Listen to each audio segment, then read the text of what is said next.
Assalamualaikum warahmatullahi wabarakatuh. Hai, saya Retno Gusrianingsi, nomor NPM saya 213210611. Saya dari kelas C Prodi Teknik Perminyakan. Di sini saya akan mempresentasikan hasil tugas saya tentang hakikat bahasa, ragam, dan laras bahasa. Apa itu bahasa?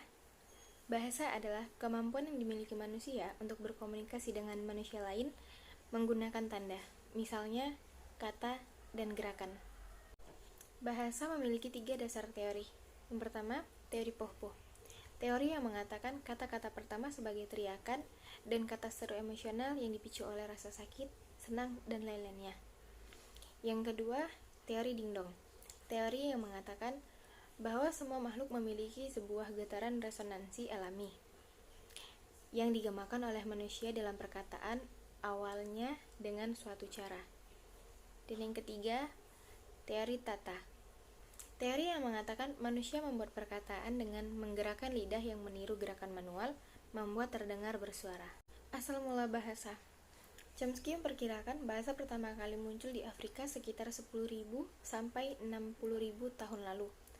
Pendapat lain juga mengatakan bahwa bahasa tertulis paling tua yang ditemukan adalah bahasa Sumeria yang muncul sekitar 3000 sampai 3300 sebelum Masehi. Perkembangan bahasa dipicu oleh nenek moyang kita yang sering melakukan perjalanan mengelilingi dunia demi mencari tempat yang aman dan nyaman. Perjalanan ini dilakukan secara berkelompok. Kelompok ini menciptakan suatu isolasi budaya yang memunculkan bahasa yang berbeda. Pada setiap belahan dunia yang berbeda akan ditemukan hal yang berbeda pula.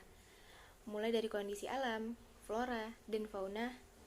Dari sinilah tercipta kosakata baru yang turut menjadi tanda perkembangan bahasa dunia. Bahasa memiliki 12 sifat, yaitu bahasa itu adalah sebuah sistem, bahasa itu berwujud lambang, bahasa itu berupa bunyi, bahasa itu bersifat arbitrer, bahasa itu bermakna, bahasa itu bersifat konvensional, bahasa itu bersifat unik, bahasa itu bersifat universal, bahasa itu bersifat produktif, bahasa itu bervariasi, bahasa itu bersifat dinamis, dan bahasa itu manusiawi.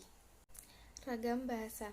Ragam atau variasi bahasa adalah bentuk atau wujud bahasa yang ditandai oleh ciri-ciri linguistik tertentu. A. Ragam bahasa berdasarkan media. 1.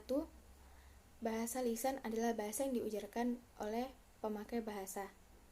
Yang kedua, bahasa tulis adalah bahasa yang ditulis atau yang tercetak.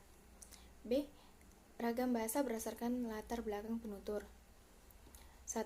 Dialek adalah variasi bahasa pada kelompok masyarakat yang berada pada suatu tempat, wilayah, dan daerah tertentu.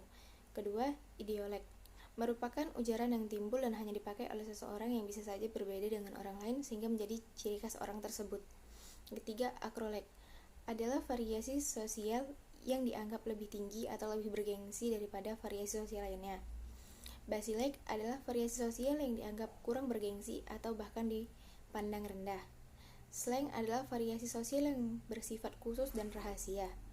Ken adalah variasi sosial tertentu yang bernada memelas, disebut merengek-rengek, penuh dengan kepura-puraan. Di sini juga ada ragam resmi dan tak resmi. Ragam resmi adalah bahasa yang digunakan dalam situasi resmi, seperti pertemuan-pertemuan, peraturan-peraturan, dan undang-undang. Yang tak resmi adalah bahasa yang digunakan dalam situasi tak resmi, seperti dalam bergaul dan bercakap pribadi. C. Laras bahasa. Laras bahasa adalah ragam bahasa yang digunakan untuk suatu tujuan atau pada konteks sosial tertentu. Laras bahasa terbagi menjadi 5, yaitu 1. Frozen atau beku. Ragam beku digunakan pada situasi hikmat dan sangat sedikit memungkinkan keleluasaan, seperti pada kitab suci, putusan pengadilan, dan upacara pernikahan. Yang kedua itu formal atau resmi. Ragam resmi digunakan dalam komunikasi resmi seperti pada pidato resmi, rapat resmi, dan jurnal ilmiah. Ketiga, konsultatif. Ragam konsultatif digunakan dalam pembicaraan yang terpusat pada transaksi atau pertukaran informasi seperti dalam percakapan di sekolah atau di pasar. Yang keempat, kasual atau santai. Ragam santai digunakan dalam suasana tidak resmi dan dapat digunakan oleh orang yang belum tentu saling kenal dengan akrab. Dan yang terakhir, yang kelima, ada intimate atau akrab. Ragam akrab digunakan di antara orang yang memiliki hubungan yang sangat akrab dan intim. Linguistik adalah ilmu yang mempelajari tentang bahasa. linguistik terbagi atas dua bagian, yaitu fonetik atau fonetika dan fonemik. Fonetik atau fonetika terbagi lagi menjadi tiga, yaitu fonetik organis atau artikulatoris, fonetik akustik, dan fonetik auditoris. Kita bahas dulu apa itu fonetik. Fonetik adalah bagian ilmu dalam linguistik yang mempelajari atau menyelidiki bunyi bahasa yang diproduksi oleh manusia tanpa melihat fungsi bunyi itu sebagai pembeda makna dalam suatu bahasa. Dan apa itu fonetik organis? Fonetik organis ialah fonetik yang mempelajari bagaimana mekanisme alat-alat bicara yang ada dalam tubuh manusia menghasilkan suatu bunyi bahasa. Yang kedua, fonetik akustik ialah fonetik yang mempelajari bunyi bahasa dari segi bunyi sebagai gejala fisik. Yang ketiga adalah fonetik auditoris, ialah fonetik yang mempelajari bagaimana mekanisme telinga menerima bunyi bahasa sebagai getaran udara. Selanjutnya yang kita bahas adalah fonemik. Fonemik adalah kajian atau analisis bunyi bahasa dengan memperhatikan status sebagai pembeda makna. Linguistik juga memiliki dua cabang, yaitu linguistik mikro dan juga makro. Yang pertama kali kita bahas adalah linguistik mikro. Apa sih linguistik mikro itu? Linguistik mikro atau biasa disebut juga dengan mikrolinguistik adalah cabang ilmu linguistik dengan konsep kajiannya pada konten sistem internal bahasa. Kajian studi ini mengarah pada struktur internal suatu bahasa tertentu atau semua bahasa pada umumnya. Linguistik mikro terbagi atas 4 cabang, yaitu fonologi, sebagai kajian bahasa yang mempelajari tentang bunyi-bunyi bahasa diproduksi oleh alat ucap manusia. Morfologi, yaitu cabang ilmu linguistik yang mengidentifikasi satuan-satuan dasar bahasa sebagai suatu gramatikal. Morfologi mempelajari seluk-beluk bentuk kata serta pengaruh perubahan-perubahan bentuk kata terhadap golongan dan arti kata.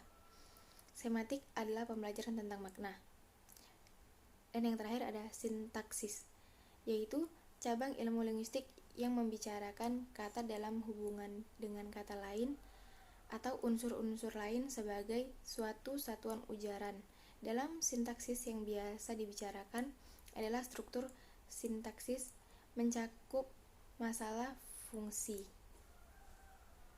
Yang kedua, linguistik makro, yaitu linguistik yang bersifat luas dan eksternal. Linguistik makro mengkaji kegiatan bahasa pada bidang-bidang lainnya, misalnya ekonomi dan sejarah. Bahasa digunakan sebagai alat untuk melihat bahasa dari sudut pandang dari luar bahasa. Linguistik makro terbagi atas 3 cabang, yaitu sosiolinguistik, kajian interdisipliner yang mempelajari hubungan atau pengaruh budaya terhadap cara suatu bahasa yang digunakan. Psikolinguistik, kajian interdisipliner yang mengkaji hubungan bahasa dan mental, termasuk bagaimana manusia berproses, mendapatkan dan menggunakan bahasa itu sendiri. Dan yang terakhir, antropolinguistik, ilmu yang mempelajari manusia dan kebudayaan secara menyeluruh. Bahasa memiliki 7 fungsi, yaitu yang pertama, fungsi personal, yaitu penggunaan bahasa untuk mengungkapkan pendapat, pikiran, sikap, atau perasaan pemakainya. Yang kedua, fungsi regulator, yaitu penggunaan bahasa untuk mempengaruhi sikap atau pikiran pendapat orang lain seperti rujukan, rayuan, permohonan, atau perintah. Yang ketiga, fungsi instruksional, yaitu penggunaan bahasa untuk menjalin kontak atau menjaga hubungan sosial seperti sapaan, basa-basi, simpati, atau penghiburan. Yang keempat, fungsi informatif, yaitu penggunaan bahasa untuk menyampaikan informasi, ilmu pengetahuan, atau budaya. Yang kelima, fungsi imajinatif, yaitu penggunaan bahasa untuk memenuhi dan menyalurkan rasa estetis atau indah seperti nyanyian atau karya sastra. Ketujuh, fungsi heuristik, yaitu penggunaan bahasa untuk belajar atau memperoleh informasi seperti pertanyaan atau permintaan penjelasan atau sesuatu hal. Yang ketujuh, yang terakhir, fungsi instrumental, yaitu penggunaan bahasa untuk mengungkapkan keinginan atau kebutuhan pemakaiannya. Seperti saya ingin. Kedudukan bahasa Indonesia. Bahasa Indonesia memiliki 2 kedudukan, yaitu sebagai bahasa nasional dan juga bahasa negara.